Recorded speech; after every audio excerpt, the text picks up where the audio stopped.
todos bem-vindos a mais uma aula de Biologia. Eu sou a professora Maiara e hoje eu vou conversar com vocês sobre citologia, só que mais especificamente sobre o núcleo, que é o centro de comando da nossa célula. Antes de nós começarmos a nossa aula, eu tenho uma pergunta para fazer para vocês. Vocês sabem qual é a relação que tem de um colar de pérolas como esse e a nossa organela de DNA? Se você não consegue fazer nenhuma associação ainda, não se preocupem. Afinal dessa aula você vai saber associar esses dois objetos bem diferentes. Então cola comigo que é sucesso na certa.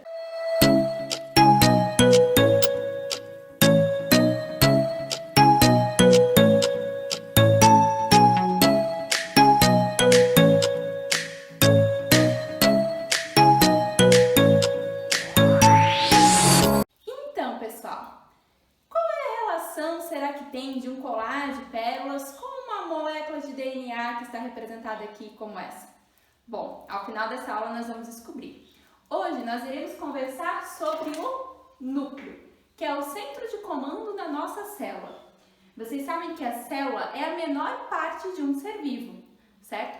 Nela estão guardadas diversas informações. Só que hoje nós vamos conversar especificamente sobre uma parte bem específica da célula, que é o nosso núcleo. O núcleo é o centro de comando da célula. Lá dentro estão gravadas diversas informações que são guardadas em mensagens, digamos assim, criptografadas. Mas o que seriam mensagens criptografadas? Bom, vou dar um exemplo para vocês. Sabe quando a gente quer escrever algumas mensagens secretas para os nossos amigos e lá nos nossos diários, principalmente as meninas, nós fazíamos códigos? Vou dar exemplo de código para vocês. Digamos que uma estrela representasse a letra A, um círculo representasse a letra M, uma flecha para um lado representasse a letra O e uma flecha para cima representasse a letra R. Então, teria, por consequência, escrito a palavra amor, certo? Isso é um tipo de código. Hoje em dia, as mensagens do celular, por exemplo, elas são criptografadas. O que isso quer dizer, professora? Que justamente elas são protegidas por códigos, certo? Para que essas mensagens não sejam compartilhadas com outras pessoas, para que não fujam da sua privacidade.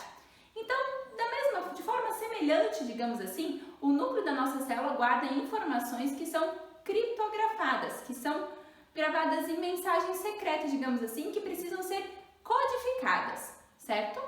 Então, o nosso núcleo da célula contém mensagens. E o vídeo de hoje é sobre o núcleo. A gente pode dividir o núcleo basicamente em 4 partes, que seriam a carioteca, o nucleoplasma, o nucleolo e a cromatina. E nós vamos conversar sobre cada uma delas. Bom, quando se descobriu a teoria celular, não se entendia qual era o papel do núcleo dentro da nossa célula. Só se entendia que o núcleo era uma região da nossa célula, mas não se entendia o quê? Até que um cientista, Robert Baum, ele descobriu a importância do núcleo. Ele descobriu que o núcleo servia, então, para guardar esse material genético. O que fizeram? Então, fizeram algumas experiências para ver isso. Eles pegaram uma ameba, dividiram essa ameba no meio e viram o seguinte, que a parte que ficava sem núcleo morria e a parte que ficava com núcleo sobrevivia. Então, eles viram ali que o núcleo tinha uma importância nesse comando celular. E para testar esse comando, eles fizeram o quê? Eles pegaram o núcleo de uma outra ameba que estava viva e implantaram na ameba que estava sem núcleo, né? E eles viram o quê? Que essa ameba que estava sem núcleo, ela acabou continuando o seu papel. Ela continuou a se desenvolver, continuou a crescer, continuou vivendo, basicamente. Então, eles descobriram dessa maneira que o núcleo ele tinha grande importância, então, no comando de um ser vivo, no comando da célula, mais especificamente falando, certo? Só que, além disso, a gente tem que lembrar o seguinte, que nós temos algumas células diferenciadas com relação ao núcleo. Um exemplo são as hemácias. As hemácias, que são as células do nosso sangue, elas são anucleadas, ou seja, elas não possuem núcleo. Outro exemplo também que nós podemos citar são os protozoários. Os protozoários, eles podem ter 2 núcleos, um macronúcleo e um micronúcleo, certo? Um núcleo maior e um núcleo menor. Existem outras células, por exemplo, que têm os núcleos lobulados, como os glóbulos brancos. Eles têm esse núcleo dividido em lóbulos. E o núcleo, então, ele tem, como eu já falei anteriormente, 4 componentes, que seriam a carioteca, o nucleoplasma, a cromatina e o nucleo. A carioteca. Bom, a palavra carioteca ela vem do grego cario, que significa núcleo, e teca, que significa depósito. A carioteca ela é o quê? Uma membrana que vai delimitar o núcleo, protegendo ele. Como é que é essa membrana? Essa membrana é similar à membrana que a gente tem nas nossas células. Ela é feita por duas camadas, constituídas de lipoproteínas, certo? E ela sustenta o núcleo. Então, os organismos que possuem carioteca organizando o núcleo são chamados de organismos eucariontes, tá? Bom, essa carioteca, ela também tem algumas particularidades. O que é? Essas duas membranas da carioteca, elas podem se fundir em determinadas partes, se unirem e formarem poros. E esses poros vão possibilitar o transporte de nutrientes, de compostos, certo? Para dentro e para fora do núcleo. Então, essa membrana também faz a seleção de nutrientes de forma bem similar à membrana citoplasmática que a gente tem nas células.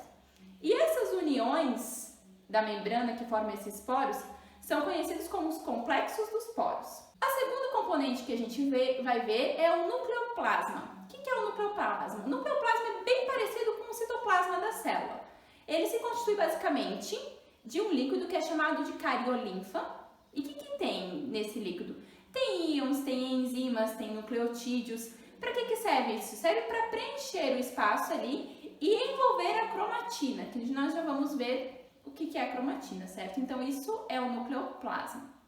A próxima parte do núcleo que a gente vai ver hoje é o nucleo. O nucleo é uma região delimitada dentro do núcleo, certo? Responsável pela síntese de RNA, que a gente chama de RNA ribossômico, ou abreviando RNA-R. Para que serve o RNA-R, professora? O RNA-R ele é responsável pela síntese de ribossomos. Por isso que nós dizemos que o nucleo é responsável pela produção dos ribossomos. Então, dentro do nucleo, nós vamos ter diversos tipos de ribossomos com diversos graus de maturação lá dentro. Nós podemos dizer, então, que o nucleo é uma região do núcleo responsável pela síntese desse RNA ribossômico que vai dar origem aos ribossomos. Nós temos também uma região do DNA que tem genes para a síntese desse RNA-R que a gente chama. E essa região que se encontra ali dentro do núcleo é chamada de região organizadora do núcleo. Chegamos então à nossa quarta parte do núcleo, que é a cromatina. A cromatina é uma palavra que significa cor, certo? Vem do grego também, novamente, cromatos, e significa cor. Por que significa cor? Porque essa parte da nossa célula é facilmente corada por corantes básicos. E quando os cientistas perceberam isso, eles acabaram colocando o nome, então, dessa parte do núcleo de cromatina. A cromatina ela pode ser dividida em duas partes também. Nós temos a heterocromatina e a eucromatina, certo? Para que serve a heterocromatina? Bom, a heterocromatina ela é mais condensada, uma região mais condensada que está ali no núcleo, e ela não tem genes, certo? Ela é uma região inerte. Já a eucromatina, ela é uma região que ela é menos condensada e possui vários nucleotídeos que são organizados em genes, e ela corresponde mais ou menos a eucromatina a 10% da cromatina total. O que é a cromatina, então? A cromatina é composta de moléculas de DNA e essas moléculas de DNA elas são organizadas com uma sequência de bases nitrogenadas, certo? Eu não vou entrar especificamente aqui na constituição do DNA, porque isso fica por uma próxima aula onde a gente fala especificamente do DNA, dos genes e dos cromossomos. Mas vou colocar uma ilustração para vocês entenderem. Então, a cromatina ela é o quê? Ela é esse DNA que vai ser organizado. Então, a cromatina é composta de moléculas de DNA.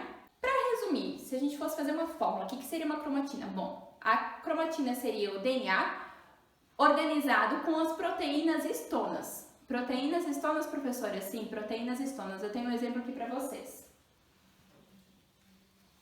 Aqui eu tenho um modelo de proteínas histonas. Se nós olharmos cada uma dessas bolinhas aqui, ó, que eu tenho na mão, verdinhas, elas são as minhas proteínas histonas. E ao redor, essa fita azul que eu tenho aqui, seria a minha molécula de DNA. Então, pense que a molécula de DNA, ela é um filamento bem grande. E ela não pode ficar assim espalhada na célula, ela precisa estar condensada, precisa estar organizada, principalmente na hora que essa célula for se duplicar, for fazer lá mitose e meiose. Então, como é que ela se organiza? Diversas proteínas que aqui estão representadas pelas bolinhas verdes, certo? Isso é uma representação, lembre-se disso. Essas proteínas, elas vão ajudar a célula a organizar essas fitas de DNA. Então, o que acontece? O que essas proteínas fazem? Elas se juntam de 4 em 4 e 2 grupos de 4 se juntam, formando grupos de 8. Assim, um grupo de 8 proteínas histonas, onde a molécula de DNA vai dar 2 voltas, é conhecido como nucleossomo, certo? Vários desses nucleossomos aqui vão se juntar uns nos outros e vão se condensar até formar um cromossomo, conforme a ilustração que eu vou colocar aqui para vocês. Dá uma olhadinha aqui, ó. Aqui nós temos então a representação das proteínas histonas, onde a gente consegue ver o DNA enrolado ao redor delas. E esse DNA que nós vemos aqui enrolado ao redor dessas proteínas, ele veio dessa fita dupla hélice que a gente viu no começo, certo? Então a fita dupla hélice, ela vai se enrolar ao redor das nossas proteínas conhecidas histonas, que vão ficar todas juntas para formar um cromossomo. Certo, pessoal? Entenderam? Então aqui, esta é uma representação da nossa molécula de DNA, ou fita dupla hélice que a gente tem, certo? Essa fita dupla hélice, que é o nosso DNA, vai se enrolar, vai se condensar nas nossas proteínas histonas, que vão se juntar em grupos de 8, e cada grupo de 8 vai ter 2 voltas dessa minha molécula de DNA, e vai formar um nucleossomo. E vários nucleossomos juntos vão se condensando até eu formar o que eu conheço como um cromossomo, certo? Então essa é a organização do nosso material genético dentro do nosso núcleo. Bom, galera, então agora será que vocês conseguiram fazer uma relação que eu tinha perguntado a vocês lá no começo? O que nossa molécula de DNA tem a ver, então, com um colar de pérolas? Bom, galera, o que tem a ver é que nós usamos o colar de pérolas para representar justamente a organização dessas proteínas histonas. Pensa que cada uma dessas pérolazinhas que eu tenho aqui seria um nucleossomo, ou seja, um conjunto de 8 proteínas histonas, que nem tem aqui. Aqui eu só tenho 4, mas são 8, como eu tinha mostrado para vocês. São 2 grupos de 4, um em cima do outro. Então, cada uma dessas pérolazinhas aqui seria um nucleossomo. E vários desses nucleossomos juntinhos formam como se fosse uma correntinha de pérolas, certo? E eles vão se juntando, se condensando, e quando estiverem bem condensados, um pertinho do outro, eles vão formar um cromossomo. Certo, galera? Então, eu espero que a explicação tenha ficado clara para vocês. Se ficou alguma dúvida ainda, vocês podem deixar aqui embaixo nos comentários, que eu vou respondendo para vocês. E para a gente dar uma recapitulada, nós vimos na aula de hoje, então, os componentes do núcleo celular, certo? Nós vimos que o núcleo celular ele pode ser dividido em carioteca, nucleoplasma, nucleolo e cromatina. A carioteca é essa membrana que vai envolver o núcleo, vai delimitar, vai deixar todas as partes dele lá dentro e vai permitir a troca de nutrientes entre a parte externa do núcleo e a parte interna. O nucleoplasma é a substância que está dentro do núcleo, cheia de íons, sais minerais, e que vai nutrir lá dentro e envolver a cromatina. O nucleolo é a região do núcleo que vai produzir RNA ribossômico, ou RNA-R, responsável pela síntese dos ribossomos, que são muito importantes, certo? Os ribossomos são as organelas responsáveis por fazer a síntese de proteínas para o nosso corpo. E a cromatina, que é essa molécula de DNA condensada e é formada do quê? Justamente da fita dupla hélice de DNA enrolada nas proteínas histonas e que vão formar depois, mais pra frente, o cromossomo na hora de fazer a divisão celular. Eu espero que tenha ficado claras as explicações. Qualquer dúvida, novamente, é só você deixar aqui nos comentários que eu vou respondendo vocês. Um abraço a todos e até a nossa próxima aula.